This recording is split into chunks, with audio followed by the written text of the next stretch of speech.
Very good morning to all my dear students. So as discussed earlier, today we are going to start the most important part of national income, that is measurement of national income. Till yet we have discussed the theoretical topics of national income and the three basic adjustments of this chapter, right? Now we will discuss how we actually measure the national income of any country. किसी भी country की, किसी भी nation की national income को actually कैसे major किया जाता है, क्या प्रोसीजर होता है उसका, कौन कौन से मेथड्स होते हैं, what are the adjustments you are suppose to do, and what are the things that you have to keep in mind before making the actual adjustments in the uh, practical portion. Now have a look. In this chapter, we are basically going to discuss the three main methods of calculating national income. That is the value added method, the income method, and the expenditure method. Then after, we will be solving almost 100 numericals. Minimum 100 hai, aap maan ke chaliye, we will be practicing 100 numericals of this chapter so as to be perfect in the practical part.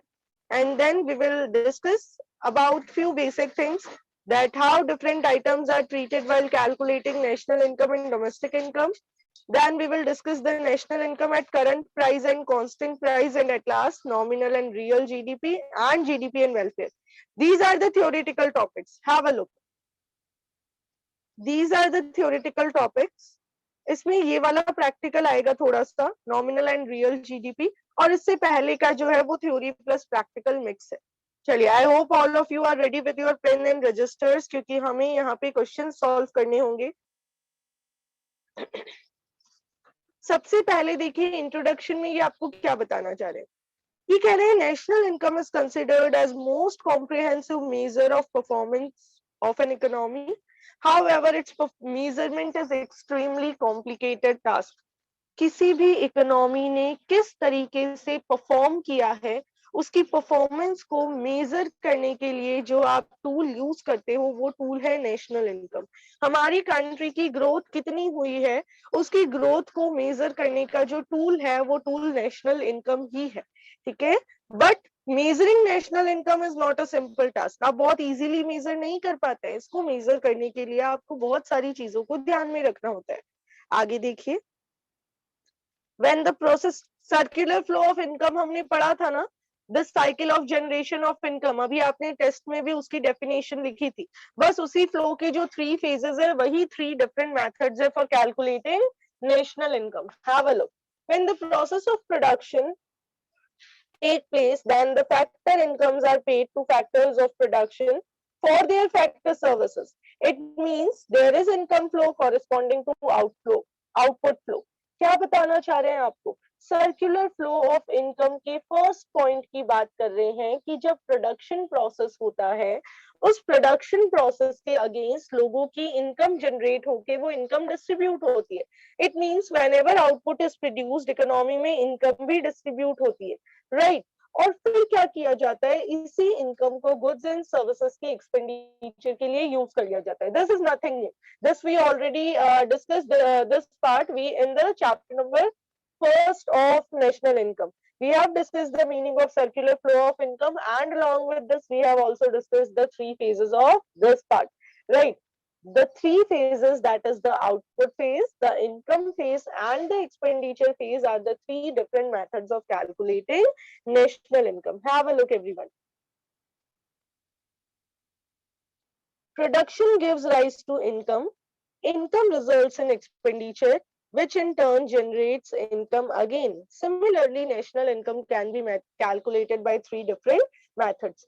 Value added method, that is also known as output method, income method, and the expenditure method. कौन-कौन से methods है?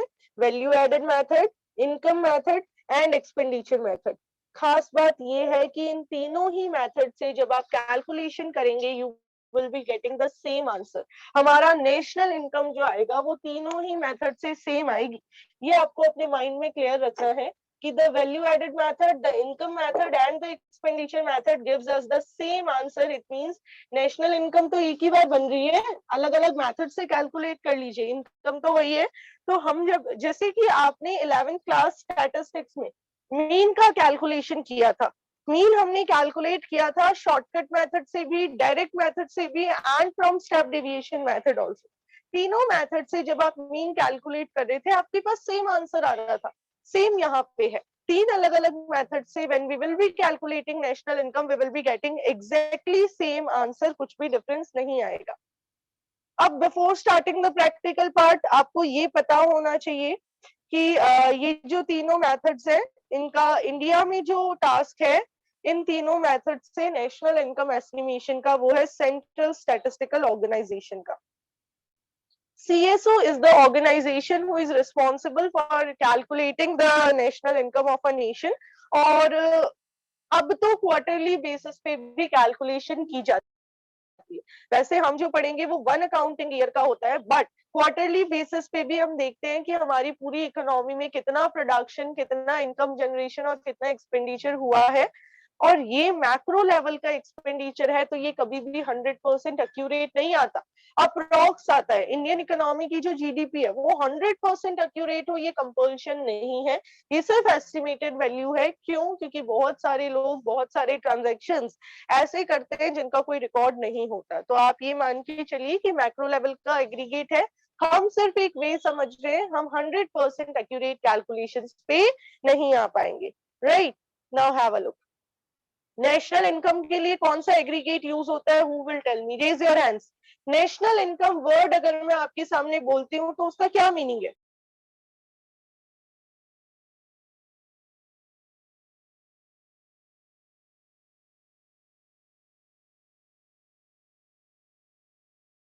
Only two students? Okay, Mausam will tell us. Yes Mausam. Ma'am NNPFC। Yes, NNP at FC। तो आपको ध्यान रखना है जब भी हम आगे कैलकुलेशंस करेंगे, अगर मैं आपको बोल रही हूँ नेशनल इनकम कैलकुलेट करना है, it means we have to calculate NNP-FC। और डोमेस्टिक इनकम अगर आपको बोले तो it means we have to calculate NDP-FC। Income हमेशा नेट पे होती है और फैक्टर कॉस्ट पे होती है। अब अगर नेशनल है तो वो नेट नेशनल इनकम हो जाएगी और डोमेस्टिक है तो वो नेट डोमेस्टिक इनकम हो जाएगी। ठीक है, और होगी हमेशा किस पे? फैक्टर कॉस्ट पे। अब हम फर्स्ट मेथड अभी नहीं कर रहे हैं, हम क्या कर रहे हैं, आज की क्लास की सुटेबिलिटी के अकॉर्डिंग टॉपिक कर रहे हैं।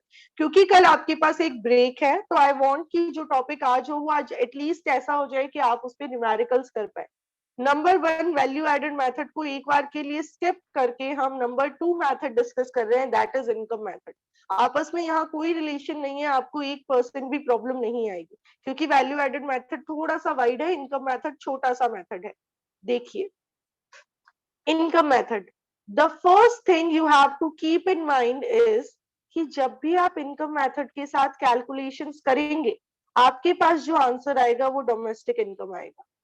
जब मैं इनकम मेथड से कैलकुलेशन करती हूँ तो मुझे पता चलता है मेरे इंडियन इकोनॉमी में कितनी इनकम जनरेट हुई है, इंडियन इकोनॉमी में कितनी इनकम जनरेट हुई है। तो मेरे पास जो आंसर आएगा वो किस में आएगा?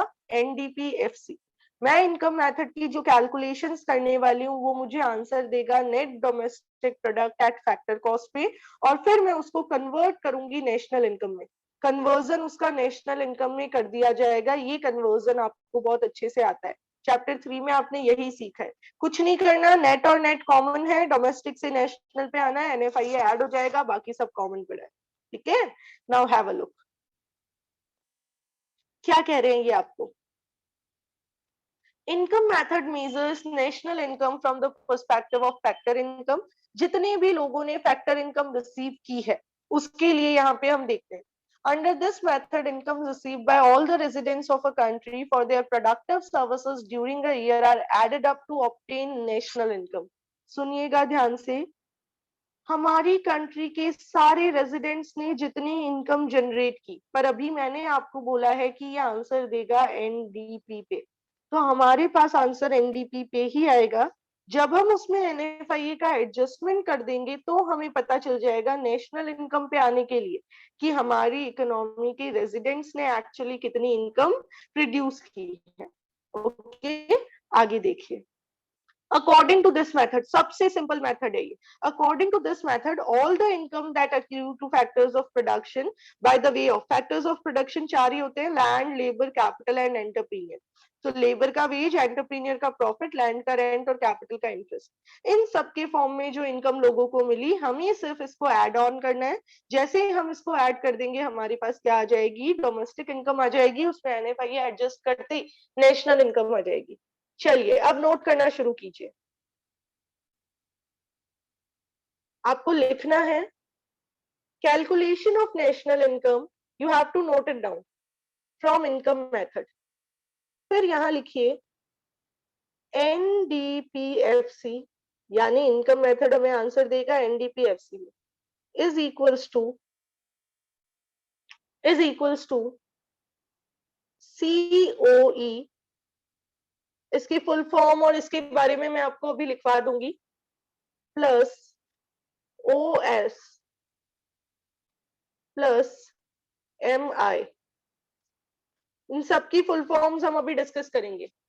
COE plus OS plus MI.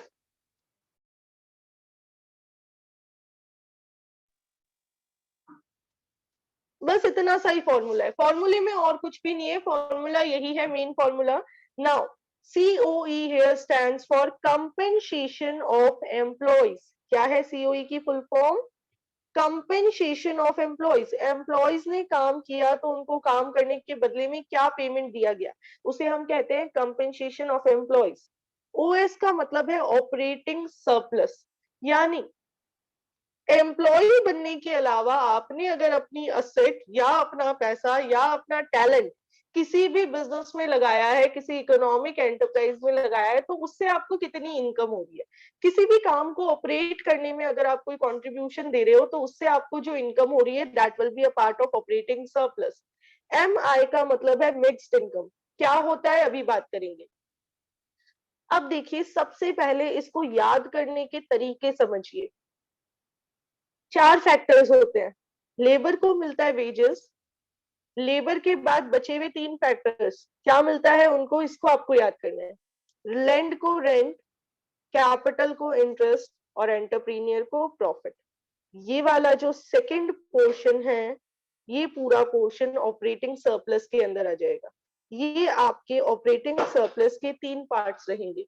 ये वेजेस वाला सारा हिस्सा जो है ये कंपनसेशन ऑफ एम्प्लॉइज है. एम्प्लॉइज को जितना भी पेमेंट मिला वो कंपनसेशन ऑफ एम्प्लॉइज, यानी लेबर ने जो वेजेस रिसीव किया. ठीक है. और ऑपरेटिंग सरप्लस यानी लैंड का रेंट, कैपिटल का इंटरेस्ट और एंटरप्रीनियर का प्रॉफिट, ये सारा आ जाएगा ऑपरेटिंग सरप्लस. नंबर थर्ड आपने जो पढ़ा है मिक्स्ड इनकम.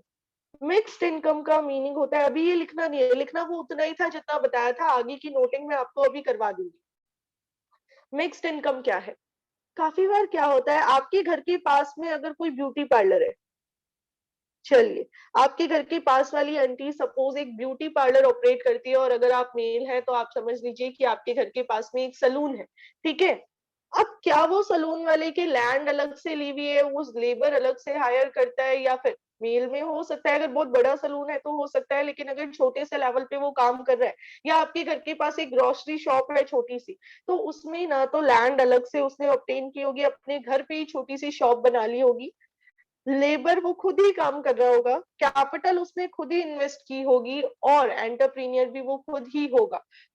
ऐसी सिचुएशन में अगर वो अपने बच्चे को साथ में शॉप पे लेके बैठता है, तो लैंड, लेबर, कैपिटल, एंटरप्रीनियर जब उसके खुद के हैं तो वो अपनी इनकम में इन चारों को अलग अलग कैटेगराइज नहीं करेगा. वो क्या कहेगा, मैंने तो जो इनकम अर्न की वो मेरी मिक्स्ड इनकम है, इस इनकम में क्या क्या इंक्लूडेड है, लैंड का रेंट भी इंक्लूडेड है, लेबर का वेजेस भी इंक्लूडेड है, मेरा प्रॉफिट भी इंक्लूडेड है और मेरी कैपिटल का इंटरेस्ट भी इंक्लूडेड है. तो मिक्स्ड इनकम क्या है. जब हम सेपरेटली किसी फैक्टर ऑफ प्रोडक्शन के पार्ट को डिवाइड नहीं कर पाते, कुछ छोटे छोटे सेल फोन बिजनेसेस में उनमें हम अलग से कैटेगराइज नहीं करते, तो हम एक कॉमन नाम दे देते हैं मिक्स्ड इनकम. मिक्स्ड इनकम एक कॉमन नाम दे देते हैं. अब अभी तक आपने क्या लिखा है, सिर्फ इतना, NDPFC is equals to COE plus OS plus MI, यही लिखा है. आगे नोट डाउन करना शुरू कीजिए. ये फॉर्मूला खत्म हो गया. अब आप नोट डालिए, नीचे नोट डालिए.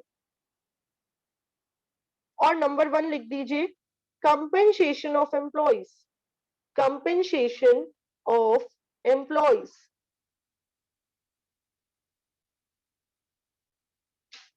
लिखा।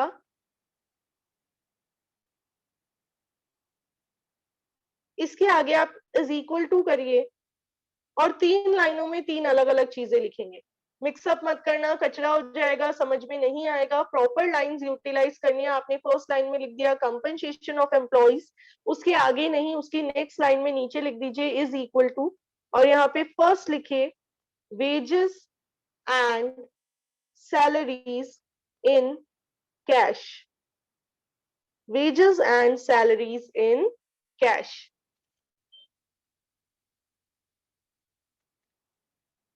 यहां प्लस का साइन लगाइए और नीचे लिखिए wages and salaries in kind, wages and salaries in kind। Again plus का साइन लगाइए और यहां लिखिए एम्प्लॉयर, ध्यान रखना मैंने जो बोला है वही लिखना। एम्प्लॉयर्स, एम्प्लॉयर लिखा है हमने, एम्प्लॉय नहीं लिखा है। Employers contribution in social security scheme, मैंने ट्रिपल एस लिखा है, आप लिखेंगे social security scheme. Employers contribution in social security scheme. क्या किया है हमने? हमने अभी नोट डाउन किया है that COE, that is compensation of employees, is equals to wages and salaries in cash. Then we have added wages and salaries in kind, kind word use किया है हमने यहाँ पे, और फिर हमने लिखा है एम्प्लॉयर, एम्प्लॉयर यानी boss, employers contribution in social security scheme. ये पार्ट फर्स्ट है। इनकम मेथड में सबसे पहले हम ले रहे हैं वो सारा पेमेंट जो किसी ने रिसीव किया है एज एन एम्प्लॉय और लेबर। कोई भी कहीं काम करने जा रहा है, वर्कर बन के जा रहा है, तो वर्कर जो भी पैसा रिसीव करता है उसे हम कंपेंसेशन ऑफ एम्प्लॉयज कहते हैं। तो सबसे बड़ी इनकम तो वही होती है। मैक्सिमम लोग तो कहीं ना कहीं जाके वर्क ही कर रहे होते हैं, तो अगेंस्ट द वर्क वो जो रिसीव कर रहे हैं that will be treated as compensation of employees. अब देखिए कितना इजी है। इसके अंदर ये तीनों पार्ट आएंगे आपके। नंबर 1, सबसे ज्यादा हमें क्या मिलता है? हमें मिलता है wages and salaries in cash. आप अपने पेरेंट्स से पूछ लीजिए, अगर वो वर्किंग है, खुद का बिजनेस नहीं है और प्रोफेशन नहीं है, वर्किंग है, कहीं जाके जॉब करते हैं, तो सबसे फर्स्ट प्रायोरिटी पे उनको क्या मिलता है? उनको मिलती है कैश में उनकी वेजेस या फिर सैलरी। अगर वो एम्प्लॉय है तो सैलरी हो जाएगा, लेबर है तो वेज मिल जाएंगे। ठीक है। उसके अलावा वेजेस एंड सैलरीज काइंड में भी मिलते हैं। काइंड का क्या मतलब है? यहाँ काइंड का मीनिंग है आपको रुपीज नहीं देके कुछ गुड्स दे दिए, बार्टर सिस्टम वाला पार्ट। बार्टर सिस्टम वाला जो पार्ट है वो wages and salaries in kind होगा, अभी भी होता है। फॉर एग्जाम्पल सपोज एक स्कूल में टीचर है और वो स्कूल उनके बच्चे की एजुकेशन फ्री कर देते हैं। क्यों फ्री करते हैं? Because she is teaching in the school, otherwise नहीं करते वो। उन्होंने सारी दुनिया की एजुकेशन फ्री नहीं की है, प्राइवेट स्कूल में टीचर है। तो यहाँ पे एज एन एम्प्लॉय उसने क्या बेनिफिट रिसीव किया कि उसको फी पेमेंट नहीं करना पड़ा। तो ये भी बेनिफिट तो कैश के इक्विवेलेंट ही है। तो हम इसको कैश की इक्विवेलेंट है पर कैश में नहीं है, इसलिए इसको wages and salaries in kind की कैटेगरी में डालेंगे। गवर्नमेंट एम्प्लॉय को अगर रेंट फ्री अकोमोडेशन मिल गया है, रेंट फ्री अकोमोडेशन, तो वो जो अकोमोडेशन का अज्यूम्ड रेंट है वो भी काइंड में उसका पेमेंट ही रिसीव हुआ है उसको इनडायरेक्टली।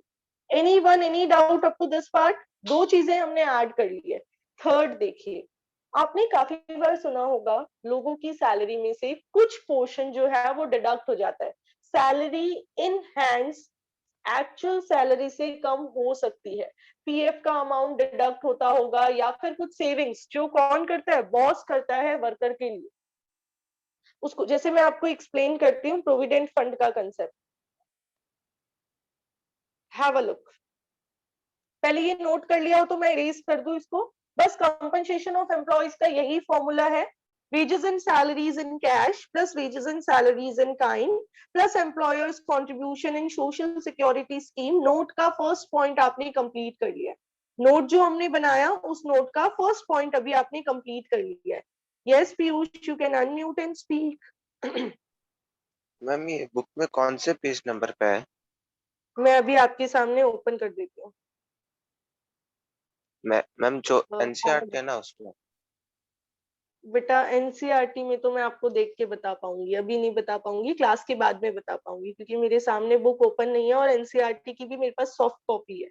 ठीक है, अभी आप ओके मैम। इसमें देखिए, आई वुड सजेस्ट कि आपको ये इसी से करना है, उससे हम बाद में एक रफ डिस्कशन ले लेंगे। पेज नंबर 4.7 पे ये इनकम मेथड आप देखिए, हमने यहाँ शुरुआत की है, दिस पार्ट। ये फर्स्ट पार्ट मैंने आपको फर्स्ट पॉइंट लिखवाया, कंपनसेशन ऑफ एम्प्लॉइज क्या है। वो पेमेंट जो एम्प्लॉइज को मिला है, दिया किसने है, उसके एम्प्लॉयर ने दिया है। क्यों दिया है? क्योंकि उसने कुछ प्रोडक्टिव सर्विसेज दी है प्रोड्यूस एम्प्लॉयर को, बॉस को। बॉस के लिए आपने वर्क किया तो बॉस ने आपको जो पेमेंट कर दिया वो पेमेंट आपका सीओई है। आगे देखिए, it includes all the benefits and payments which the employees receive directly और indirectly from the employer. Boss से मुझे डायरेक्टली या इनडायरेक्टली जो भी मिला वो इसमें आएगा। Wages and salaries in cash आपको समझ आ ही गया होगा। कैश के टर्म्स में मुझे बोनस मिल रहा है या डियरनेस अलाउंस मिल रहा है, कमीशन कुछ भी मिल रहा है तो ये इसमें आएगा। एक आपको इंपॉर्टेंट बात ध्यान रखनी है कि अगर बॉस ने मुझे बिजनेस एक्सपेंसेस के लिए कुछ पैसा दिया तो ये एक्सपेंस बिजनेस का इंटरमीडिएट कंजप्शन होगा, ये मेरे वेजेस और सैलरीज में नहीं आएंगे। फॉर एग्जाम्पल, अगर मैं बिजनेस गेस्ट आते हैं और बिजनेस गेस्ट को लंच पे लेके जाने के लिए मुझे बॉस ने कुछ पेमेंट कर दिया कि ये रुपीस लो, आप जाओ इनको लंच पे लेके जाओ, तो ऑब्वियस सी बात है उनको लंच पे लेके जाऊंगी तो मैं भी साथ में लंच करके आऊंगी, तो वो लंच बिजनेस ऑर्गेनाइजेशन का इंटरमीडिएट कंजप्शन है। वो मेरे को वो बेनिफिट नहीं दे रहा है, वो तो मुझे इसलिए दे रहा है क्योंकि उसको अपने बिजनेस गेस्ट को एंटरटेन करना है। तो ये आपको ध्यान रखना है यहाँ पे। आगे देखिए, काइंड में जितने भी नॉन मॉनेटरी बेनिफिट्स है, जैसे रेंट फ्री होम हो गया, फ्री कार हो गया, फ्री मेडिकल या एजुकेशनल फैसिलिटीज होगी, इनकी अज्यूम्ड वैल्यू लिखी जाती है, एक्चुअल वैल्यू नहीं, अज्यूम्ड वैल्यू, क्योंकि एक्चुअल में तो ये पेमेंट हो ही नहीं रहा। तो अगर किसी का बच्चा 8th क्लास में पढ़ रहा है तो ऑन एन एवरेज बाकियों के बच्चे 8th क्लास में कितनी फीस दे रहे हैं, उतना ही बेनिफिट इसका अज्यूम्ड यहाँ लिख दिया जाएगा। ठीक है, फिर इसमें भी ये इंपॉर्टेंट है कि ऐसी फैसिलिटी जो आपके बिजनेस को कंडक्ट करने के लिए जरूरी है और बॉस ने दे दी है, वो यहाँ नहीं आएगा। देखिए क्या लिखा हुआ है, it does not include any facility which is necessary for work in which employees do not have any discretion, उनका पर्सनल बेनिफिट नहीं है। जैसे यूनिफॉर्म अगर दी या व्हीकल अगर सिर्फ काम के लिए, बिजनेस गेस्ट को रिसीव करने जाने के लिए बॉस ने मुझे व्हीकल दे रखा है, तो वो मुझे उसने एक्स्ट्रा फैसिलिटी नहीं दी है, तो वो काइंड में नहीं इंक्लूड होगा। अब ये थर्ड पार्ट पे हम थे, थर्ड पार्ट हम डिस्कस कर रहे थे, employers contribution in social security scheme. ये क्या होता है? देखिए, वर्कर्स की सिक्योरिटी के लिए बॉस क्या करते हैं, उनकी सैलरी का कुछ पार्ट हमेशा डिडक्ट करते रहते हैं, और वो डिडक्शन उनको तब मिल जाता है जब वो रिटायर हो रहे होते हैं या फिर ऑर्गेनाइजेशन को छोड़ते हैं। अब वर्कर की सैलरी वाला पार्ट तो हमें अलग से काउंट नहीं करना, वो वेजेस एंड सैलरीज में इंक्लूडेड है, बट जितना जितना अमाउंट वर्कर के सैलरी से डिडक्ट होता है, काफी बार बॉस भी उतना अमाउंट कंट्रीब्यूट कर रहा होता है। जैसे प्रोविडेंट फंड है, मेरा अगर पीएफ स्कूल रख रही है, सपोज मेरी सैलरी का 10% स्कूल अपने पास ही रख देती है प्रोविडेंट फंड के नाम से। क्या होता है प्रोविडेंट फंड की, जब मैं ऑर्गेनाइजेशन को छोड़ूंगी या रिटायर होंगी उस टाइम मुझे वो पैसा एक साथ मिलेगा। तो अगर 10% मेरी सैलरी से रखेंगे तो 10% सर और मैम भी अपनी साइड से देंगे, तब ये 10+10 20% होके मुझे बेनिफिट मिलेगा। तो ये जो बॉस की साइड से एक्स्ट्रा आ रहा है इसको हमें यहाँ पे रखना है।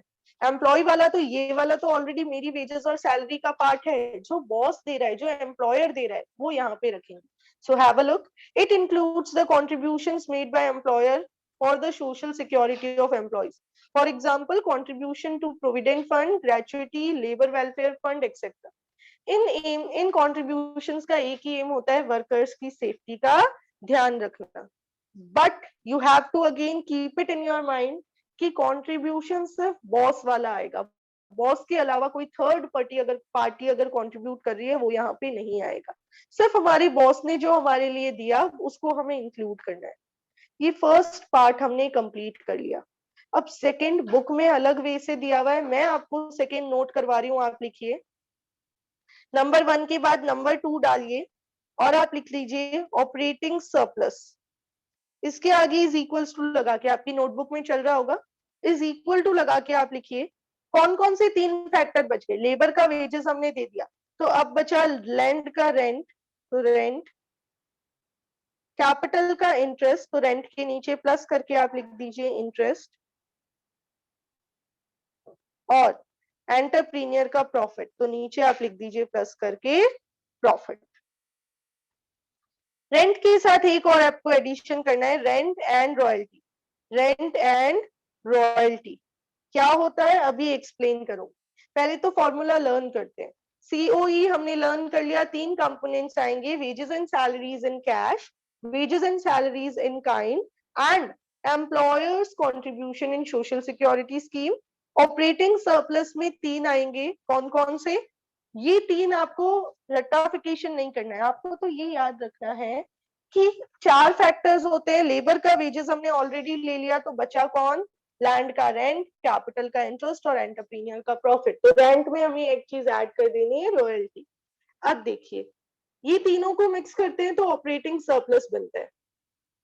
रेंट क्या है, जितनी भी लैंड आपने यूज की। रॉयल्टी क्या होती है, अब जैसे मेरी कोई माइन है, मैंने वहां पे आपको राइट्स दे दिए, माइनिंग राइट्स दे दिए, उस माइन की ओनरशिप मैंने आपको नहीं दी है, मैंने सिर्फ आपको उस एरिया में एग्जीक्यूशन राइट्स दे दिए कि यहाँ आप अपनी एक्टिविटीज कर सकते हो ऑपरेट, और जो भी पैसा है वो आप रख लेना। बस मुझे तो आप इसको यूज करने का कुछ रिटर्न देते रहना, जिसे हम कहेंगे रॉयल्टी। मैंने एक बुक पब्लिश करी, मैंने वो बुक आपको हैंड ओवर कर दी, आपको उसका ओनर बना दिया, उसका ऑथर मैं ही हूँ लेकिन पब्लिशर आप हो गए, तो एक तरीके से आप ही ओनर हो गए उसके। अब मैंने आपको कहा आप इसको पब्लिश करते रहिए, लेकिन क्योंकि बुक मैंने लिखी है तो आपको मुझे क्या देना पड़ेगा, रॉयल्टी पेमेंट देना पड़ेगा। तो ये रेंट और रॉयल्टी क्या है, साइड इनकम है। मैं किसी के लिए काम नहीं कर रही हूँ, मैंने अपनी असेट यूज करने के बदले में उससे रेंट या रॉयल्टी रिसीव किया। इंटरेस्ट क्या है, मैंने किसी को अपना पैसा यूज करने दिया और उसके बदले में उससे इंटरेस्ट ले लिया। प्रॉफिट क्या है, मैंने एज एन एंटरप्रीनियर एफर्ट किया और बदले में क्या रिसीव कर लिया, प्रॉफिट। ये तीनों मिलके आपके ऑपरेटिंग सरप्लस बनते हैं। आपकी बुक में किस तरीके से दिए हुए हैं उसको भी जरा सा देख लीजिए, ताकि आप जब पढ़ें तो आपको कंफ्यूजन नहीं है। ये देखिए रेंट एंड रॉयल्टी अलग से बता रखा है, इंटरेस्ट अलग से, और उसके बाद थर्ड पॉइंट फोर्थ बता रखा है प्रॉफिट। आप इन तीनों पे एक कॉमन एरो लगा लीजिएगा इस तरीके से, और यहाँ लिख दीजिएगा ऑपरेटिंग सरप्लस, जिससे आपको लर्निंग में बिल्कुल भी दिक्कत नहीं आएगी। ठीक है, रेंट एंड रॉयल्टी मैंने आपको एक्सप्लेन कर दिया है, वो जो किसी भी असेट की ओनरशिप से आता है। लैंड तो सॉरी, रेंट तो लैंड या फिर बिल्डिंग की ओनरशिप से आएगा, एक्चुअल रेंट भी और अज्यूम्ड रेंट भी। अज्यूम्ड किसका, मेरी खुद की प्रॉपर्टी है, मैं एक्चुअली रेंट पे नहीं कर रही हूँ, लेकिन मैं उसकी इंप्यूटेड वैल्यू जरूर नोट डाउन करूंगी आगे। बस ये फॉर्मूला करते ही हमारे क्वेश्चंस भी स्टार्ट हो जाएंगे। इसको आज नोट करेंगे, आज लर्न करेंगे, फिर कल इसका सॉल्व करेंगे क्वेश्चन। अब देखिए रॉयल्टी का क्या मतलब है, वो इनकम जो मैंने किसी को लीजिंग राइट दे दिए सब सॉइल असेट्स पे या फिर और किसी बुक पे किसी भी चीज पे, तो ये इनकम भी हमारी हो सकती है। रेंट एंड रॉयल्टी हमने पढ़ लिया।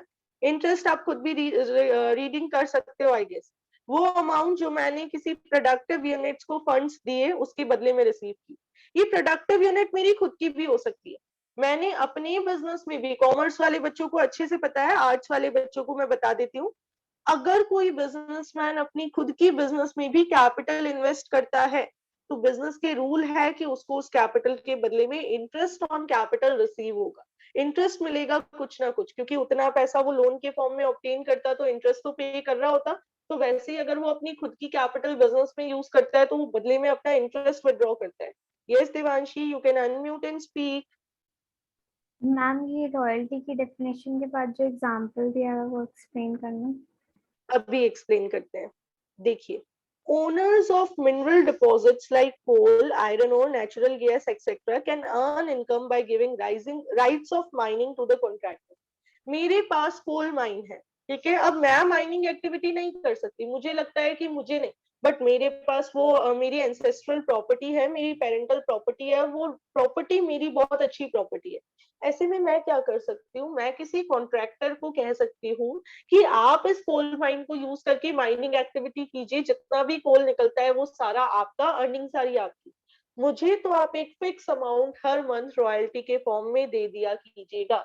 यानी मेरे पास अगर कोई मिनरल रिजर्व्स है, मैंने उसको यूज करने की अथॉरिटी आपको दे दी, तो बदले में उस अथॉरिटी के बदले में, वो रेंट तो नहीं हो सकता, तो उस माइंड को यूज करने का आप जो मुझे रिटर्न देंगे, उस रिटर्न को रॉयल्टी कहेंगे। Is it okay? तो मैम उसको तो फिर लॉस होगा, प्रॉफिट कैसे किसको? होगा? ओनर किसको? को। ओनर जिसकी माइंड है उसको? Yes ma'am. नहीं बेटा, लॉस तो अब देखिए उसके पास दो ऑप्शन है, या तो अगर उसको लगता है कि इसमें लॉस है और उसको इसी एक्टिविटी में एंगेज होना है, तो व्हाट ही कैन डू, वो अपने ही कॉन्ट्रैक्टर हायर करके सारी अर्निंग खुद रख सकता है। बट बेसिकली लोग जब दूसरी एक्टिविटीज में इन्वॉल्व हो जाते हैं, तो आजकल तो एग्रीकल्चर में भी ये कॉन्ट्रैक्ट चल रहा है। अब जैसे लोगों के पुराने खेत है, आप समझ लीजिए कि आपके फादर का पुराना एक फार्मलैंड है, और बहुत बड़ा फार्मलैंड है, लेकिन आपके फादर यहाँ पे गवर्नमेंट जॉब में है, वो बिजी है, उनको टाइम ही नहीं है कि वो वहां पे जाके खेत संभाले। ऐसे में वो क्या करते हैं, क्योंकि अगर आप ओनर बनते हैं तो आपको बहुत सारी चीजों का ध्यान रखना पड़ता है। ऐसे में उन्होंने उस विलेज के कुछ फार्मर्स को पकड़ा जिनको प्रॉपर नॉलेज है, उनको क्या कहा कि ये फार्मलैंड आपको संभालनी है, इसकी सारी क्रॉप्स आप ग्रो कीजिए, सब कुछ आप सेल कीजिए, बस हमने तो फिक्स कर लिया कि इसका इतना परसेंट इनकम आप हमें देना। तो ये एक तरीके से इनडायरेक्टली आपको गेन है, अगर आप किसी दूसरी इकोनॉमिक एक्टिविटी में एंगेज्ड हैं और आप अपनी उस एसेट को मैनेज नहीं कर सकते, हो सकता है आपके पेरेंट्स उसको मैनेज करते आए हो बट अब आप नहीं कर पाएंगे, तो आप किसी को कॉन्ट्रेक्चुअल बेसिस पे उसका राइट दे सकते हैं। Is it okay? Yes ma'am. All right, चलिए। Yes Pradyuman, you can unmute and speak. Ma'am subsoil assets क्या होते हैं? सबसॉइल एसेट्स यही जिनमें आप देखिए, अब माइन है वो क्या है, सबसॉइल एसेट्स है, आपको उसके अंदर से कुछ गेन होगा, आप उसकी जब माइनिंग करेंगे तब आपको उसके अंदर से, लैंड के अंदर से आपको कुछ गेन होने वाला है। Is it okay? Yes ma'am. चलिए, तो मैंने आपको बता दिया, इंटरेस्ट आप रीड कर लेंगे, हम इसके कुछ इंपॉर्टेंट पॉइंट्स जरूर ले लेते हैं।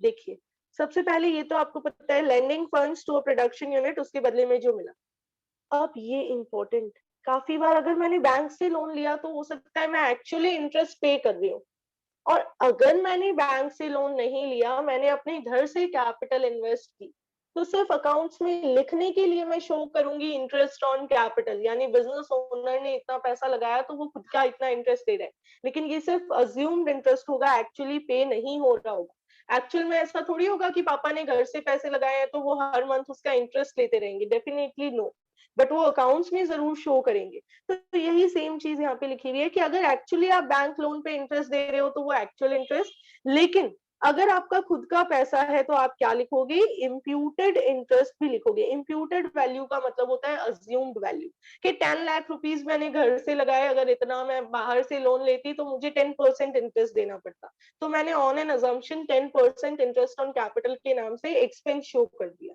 ठीक है, आगे देखिए। Interest income includes interest on loan taken for productive service only, ये भी आपको ध्यान रखना है। सिर्फ उन्हीं लोन, अगर मैंने प्रोडक्टिव सर्विस के लिए किसी को लोन दिया और बदले में मुझे इंटरेस्ट रिसीव हो रहा है, ये इंटरेस्ट इनकम यहाँ पे इंक्लूड करेंगे। अगर बैंक को, ये देखिए यहाँ पे जैसे एग्जांपल के साथ पढ़ते हैं, interest paid by firm to household और interest paid by bank to individuals will be included in interest income as it contributes to production of goods and services. However, interest paid by households is not included as the loan is taken to meet consumption expenditure. अगर, बहुत बड़ा concept है, लिखा हुआ short में है, वैसे numerical portion में नहीं आएगा बट थ्योरेटिकल क्वेश्चन आते हैं इससे रिलेटेड। अगर गवर्नमेंट ने या फर्म ने किसी भी तरीके का इंटरेस्ट हाउस होल्ड को दिया, जैसे हमने फर्म के डिबेंचर्स परचेज कर लिए या हमने फर्म के अंदर अमाउंट इन्वेस्ट कर दिया, वो बदले में अगर हमें इंटरेस्ट पे कर रही है तो वो हमारा पैसा यूज कर रही है प्रोडक्शन प्रोसेस में, वो इंटरेस्ट यहाँ पे इंक्लूड किया जाएगा। अगर हमने बैंक में पैसा डिपॉजिट करवा रखा है और बैंक मुझे मेरे सेविंग अकाउंट पे हर वक्त कुछ इंटरेस्ट देती है हर साल, वो इंक्लूड किया जाएगा क्योंकि बैंक मेरी सेविंग को आगे प्रोडक्टिव पर्पज में यूज कर रही है। बट मैंने बैंक से कोई भी कंजप्शन लोन लिया, कार लोन ले लिया या कोई भी लोन लिया, उस लोन पे मैं जो इंटरेस्ट दे रही हूँ वो इंक्लूड नहीं किया जाएगा क्योंकि मैं अपनी कंजप्शन नीड फुलफिल कर रही हूँ उस बोरोइंग से, ना कि मैं डायरेक्टली कोई प्रोडक्शन कर रही हूँ। तो सिर्फ वो इंटरेस्ट लिया जाएगा जिससे प्रोडक्शन एक्टिविटी जनरेट हो रही हो, कंजप्शन वाला नहीं। इसको फर्दर डिस्कस करेंगे आगे, अभी इस पे ज्यादा फोकस नहीं करना है, अभी तो बस इंटरेस्ट वर्ड इंटरेस्ट से ही आएगा न्यूमेरिकल में। ये पॉइंट्स देखिए, interest paid by government on public debt and interest paid by consumer such as interest paid on loan for taken for consumption purpose, ये नहीं आएंगे। कंजप्शन वाला डिटेल में इस पार्ट को हम डिस्कस करेंगे, आप अभी इसमें उलझे नहीं। Interest paid by one firm to another ये भी बाद में डिस्कस करेंगे। Yes Rahul, you can unmute and speak. Ma'am public depth क्या होता है? बेटा आपकी आवाज क्लियर नहीं आई, रिपीट कीजिए।